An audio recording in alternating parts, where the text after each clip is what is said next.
Dear student, my name is Dr. Srinivas Kohli. I am an assistant professor in population studies at Jawaharlal Nehru University. Under UGC MHRD E-Pathashala program, we are dealing with a paper on population structure and characteristics. Under this paper, today I am dealing a module on gender in development issues and debates. We know that gender is a major issue in any development debates, particularly gender inequalities, gender discrimination, mainstreaming of gender is an important issues for developmental policy in any country.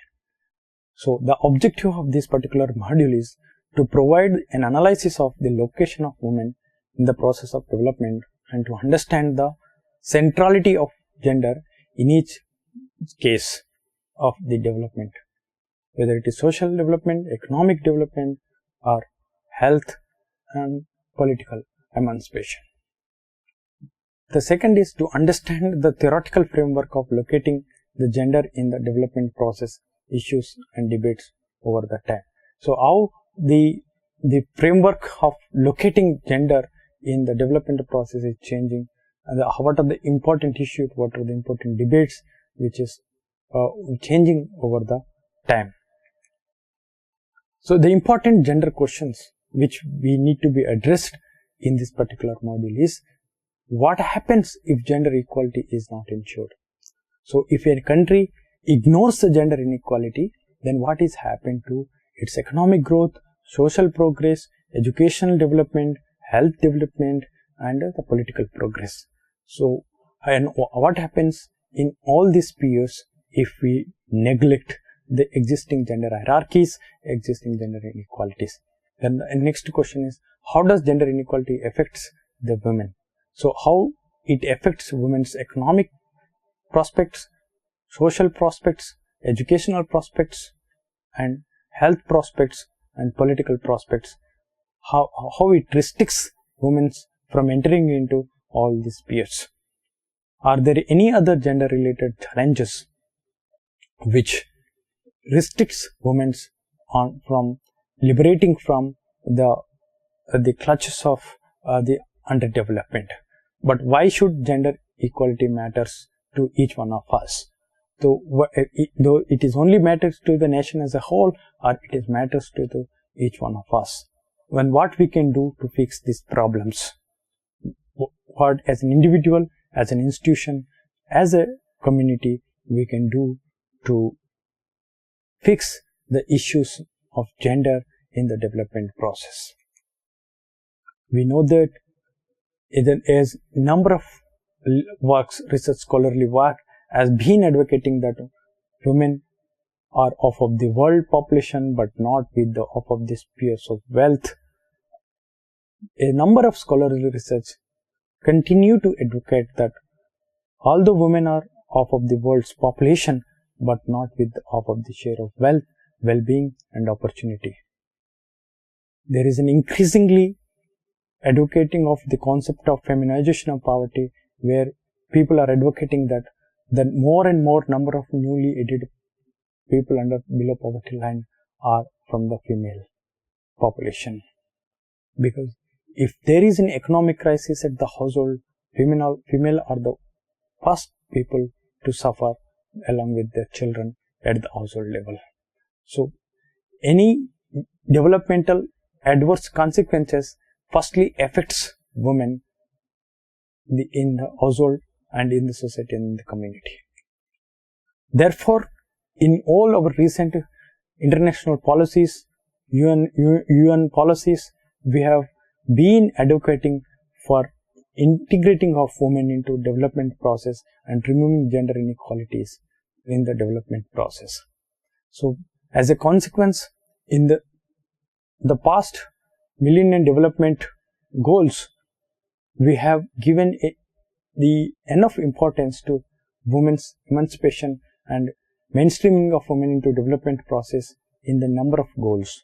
Particularly, I identified 3 goals where the women's cases has been addressed adequately. One is the goal 3, which is on promoting gender equality and empowering women. This is the direct goal of relating to relocating women into a development process of particularly promoting the gender equality, and through the empowering of women through increasing women autonomy and increasing women agency.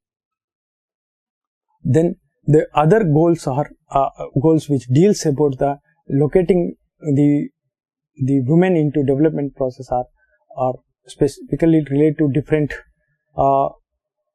goals, but they are almost part of the gender policies. One is the improved maternal health, which is specifically about the female related issues. So the improving maternal health is also one of the important goal through which we can increase the women's status in the society. Then the another important goal, reducing child mortality. Though it looks like the reducing child mortality is a health goal, but it is also have a gender component, because there is an excess number of female child mortality. As we know, we have seen in other modules and in the number of literature that there are number of out of the number of child mortality happening in the world, the major contribution comes from the female children. Like this, across all the goals, the gender is integrated across all these development goals. In one way or other, gender is integrated. For example, even look at the ending extreme poverty and hunger. As I told that a majority of the population which are below poverty line are female. So that's why we call this a feminization of poverty.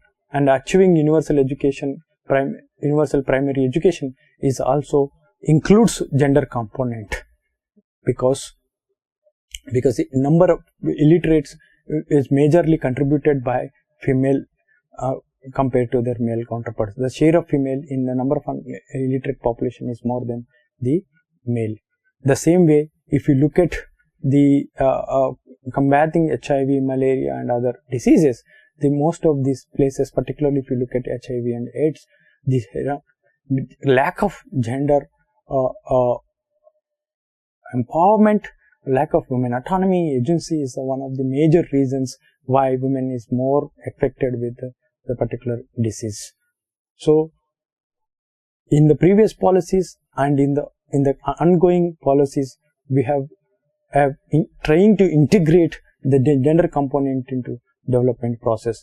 For example, if you look at the ongoing sustainable development goals, although goal 5 of the sustainable development is specifically to ensure the gender equality, but across the all major 17 goals, we have in one way or other women and gender issues have been integrated into the development process. Therefore, there is a number of rationale to study not only the gender but studying gender or in the form of in integrating gender into the development process are important. So the important rationale is, if you look at the for integrating or locating gender into development process, economic rationale, economic reasons are one of the important things. Women and girls, we know, actually I am continuously saying again and again that although women and girls represent half of the world's population and therefore also half of its potential, today gender inequality persists everywhere and stagnate not only social progress but also economic progress. Gender equality is not only a persisting moral issue and social issue but also a critical economic challenge. If women, who account for half of the world working age population, they do not achieve their full potential, the global economy will. Then how did the lack of gender inequality affects the economic growth? Especially lack of gender inequality creates a number of scenarios where it affects the economic prospect of a country.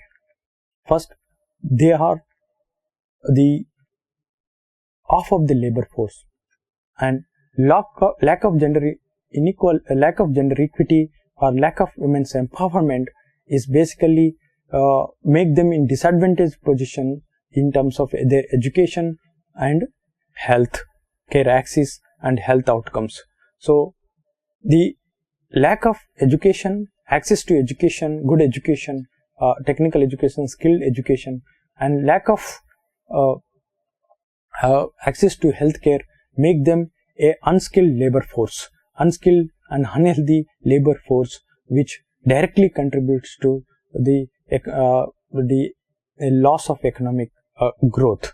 And another way, the lack of education, lack of healthcare access, which also involves more expenditure from the government side, from the household side on their health, and there is inefficiency involved in terms of even managing the things, and there is therefore the more loss to the household and the country.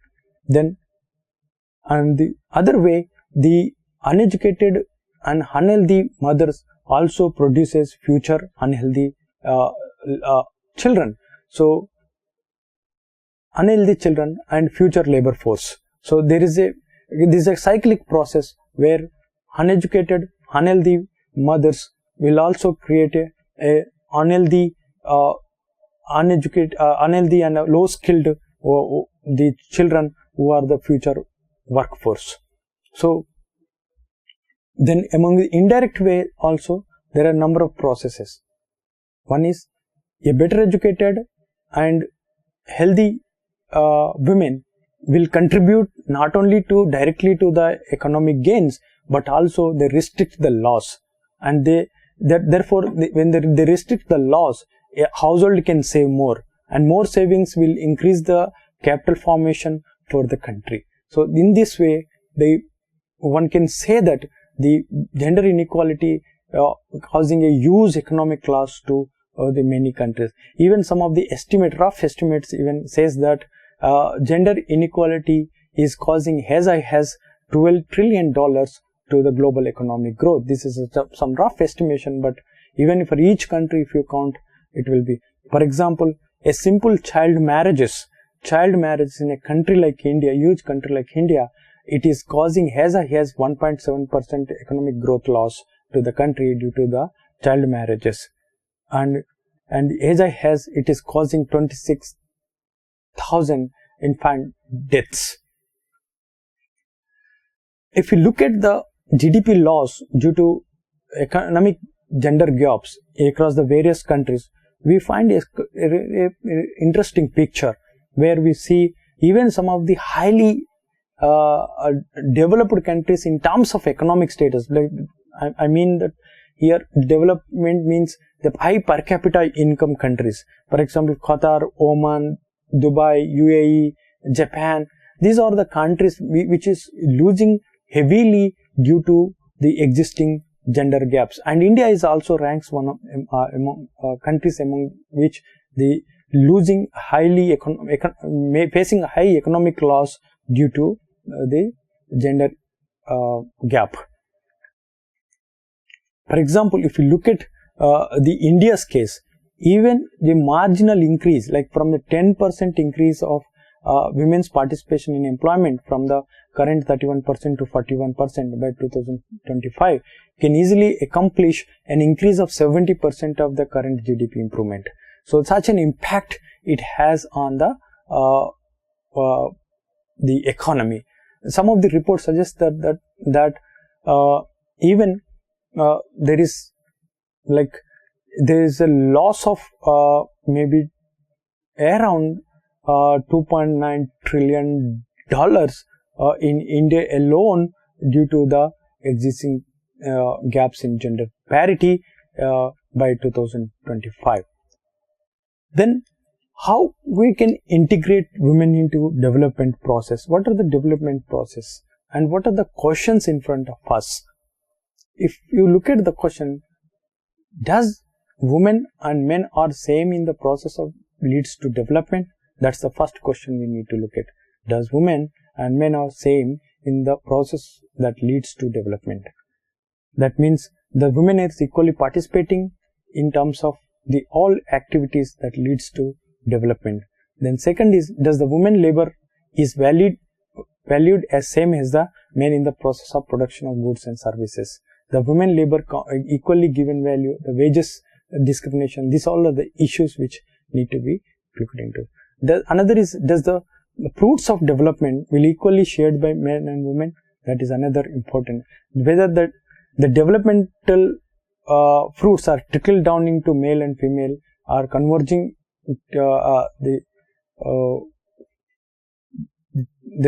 what I mean to say is that trickle down in the developmental process, like whether the fruits of development is shared by male and female in the same way or not. Then, if you look at this process of inculcating, process of integrating women into development process, from the theoretical perspective, how the different movements have been started historically, and how these movements have developed over the time, and with what objective they have come up, and how their objectives are changing over the time, and what we can learn from these movements.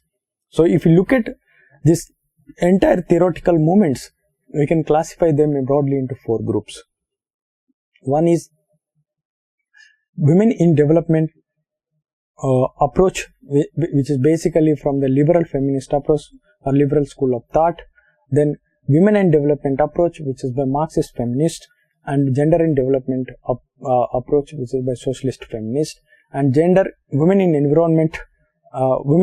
environment development approach by eco-feminist.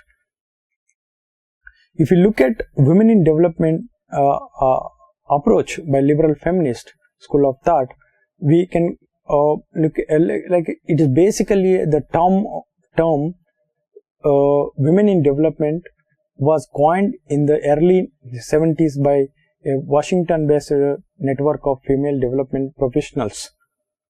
On the basis of their own experience in overseas missions, began to challenge the trickle-down theories of development, arguing that modernization was actually impacting differently on men and women.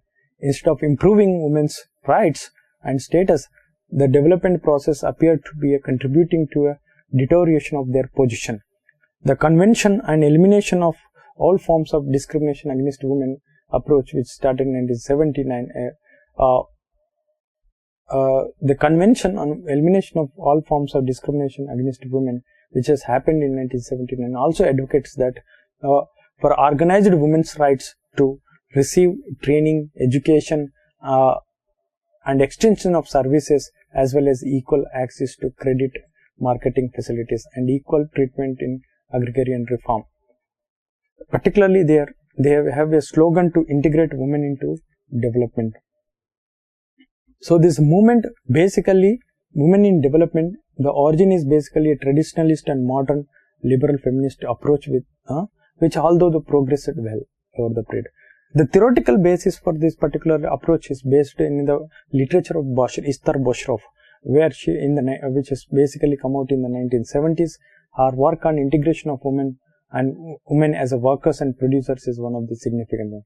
The major focus of this particular approach for the economic development is the equality in law and political rights, and education and employment, empowerment, and economic development. Then the next approach, which is a women and development approach, basically it has an origin emerged from the critique of modernization theory and the women in development approach in the second half of the 1970s. The theoretical base draws from the dependency theory. The focus is that women have always been part of the development process, therefore integrating women in development is a myth. Basically, from Marxist literature, this says that women is always a part of the economic development. The only problem is the recognition of women labor and valuing of women labor. Then another important focus is on the relationship between the women and development process. Then the next approach is gender and development approach, which has an origin as an alternative to both VID and VAD approach. The gender and development approach as an alternative to women in development approaches developed in 1980s. Basically, these approaches come out in the 1980s. And the theoretical base basically influenced by the socialist feminist thinking. The focus of this particular movement is offers to a holistic perspective, looking at all aspects of women's lives. It questions on the basis of assigning specific gender roles to different sexes. What is the contribution of this particular approach? It does not exclusively emphasize on female solidarity, welcomes contribution to sensitive men, and also it recognizes the women's contribution inside and outside the household, including non-commodity production. It gives a special attention to oppression of women in the family by entering that so-called private spheres. Then what are the futures of the gender and development? Because this is the latest and it's the current approach along with the women in environment approach. There are a number of futures this particular movement gives us. A number of futures which offers from this particular movement. Particularly GID rejects the public-private dichotomy that public women should do private course and men should do public course. Women should not participate in public life, or women should restrict ourselves to private. That particular dichotomy they rejects. It gives a special attention to oppression of women in the family. It emphasizes on the state's duty to provide social services in promoting women's emancipation. Women seen as an agents of change rather than a passive recipients of developmental assistance.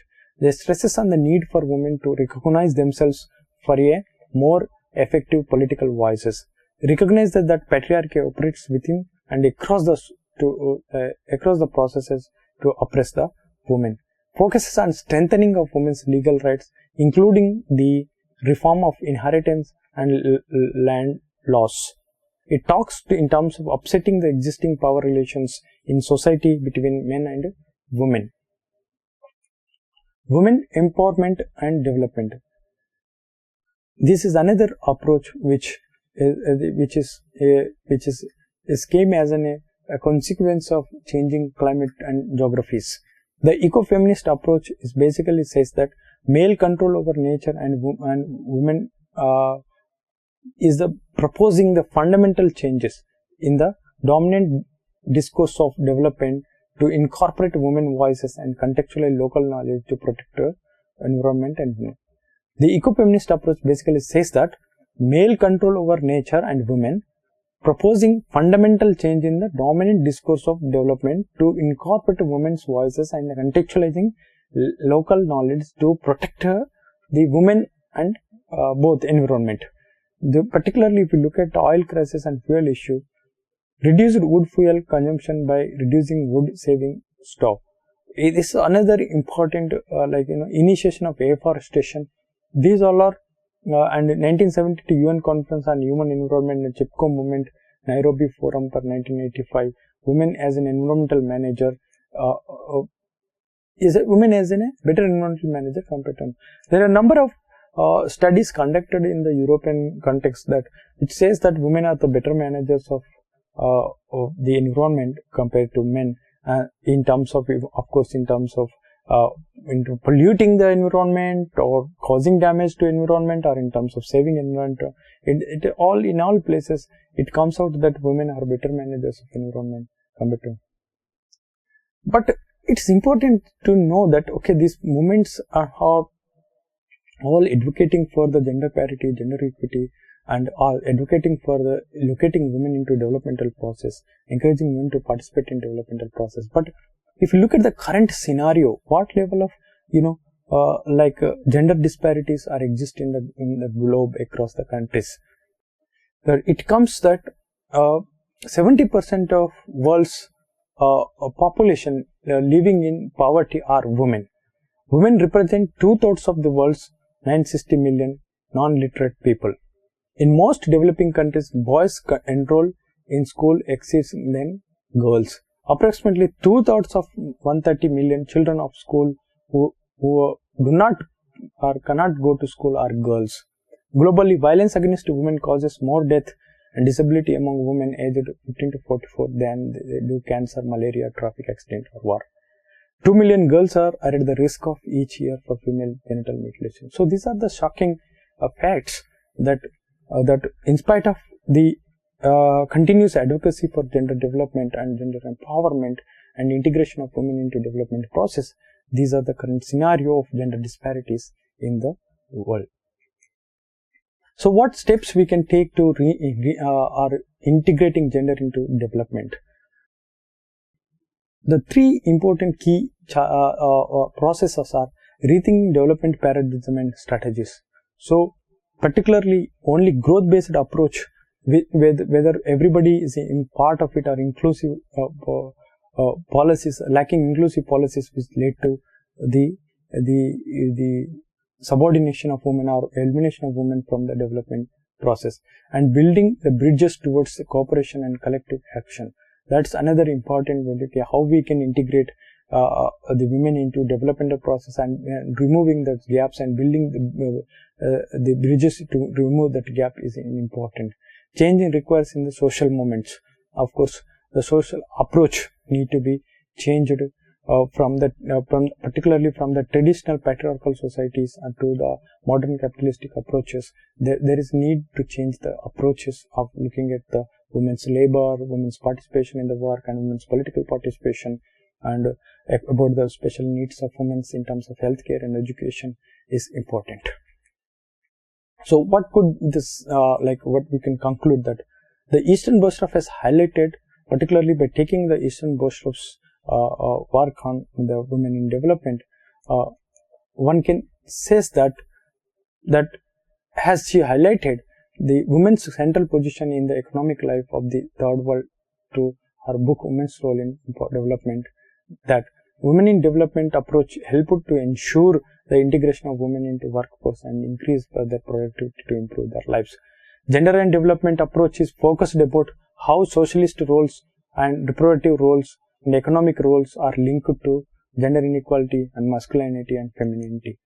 After a long time, the issues related to gender and development has been changing, but with a slow pace. The women got equal rights in the vote, who casting in all around the world now, but representation in the government level positions are still at minimal. The participation has been increased in a policy, but the decision making still is low. Women become self-dependent. Most of the countries have passed the various acts for the women's autonomy and emancipation, but the implementation is at a poor level. So what you can then, all these movements have contributed to build the knowledge gap on women and development, and how to integrate women into the development process. Only now what we need to do is taking the inputs from these various approaches and building appropriate policies to integrate a woman into development. Thank you.